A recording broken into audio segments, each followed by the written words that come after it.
টাকা না থাকলে চাল দাও। শালির ঘরেই তো তালা মেরে চলে গেছে। শালির নিয়ন্ত্রণ আমার হাতে না। ও সাধারণ বিষয়, চাল নাও থাকতে পারে। তাহলে তুমি এক কাজ করো, ওই ধান দাও। ধান এবারটা আমাকে হয়নি, যে কয়টা হইলো বেঁচে দিয়েছি, আর কয়টা ওই চাইল বানি ওই তালা মারা ঘরের মধ্যেই থুইছি। দিবা কি দিবা না তাই কও। এই দিন দিবা নে। ও তাহলে বাকি খাতায় লিখে তুলাম 3,40,00,720 টাকা। আচ্ছা তাহলে তোমার এই 20 টাকা ধরেছি, আর এই দিয়ে তোমার কাছে 1700 টাকা হইলো। এত কষ্ট মেনে নেওয়া যায় না। এই 3 কোটি নাকি? তুই ফকির মানুষ, এত টাকা কি করবি? আর আমার কাছে 1700 নাকি?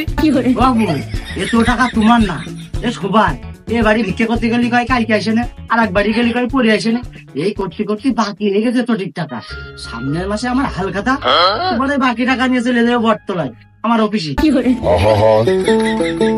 আমি পারি না, আর পারি না, আমি কেন মরি না। এই তুই আমার তাহলে 10টা টাকা হৌলাদ দে।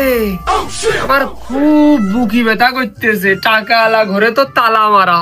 তোর আমি 1710 দিবানে। আমি নি দিনে।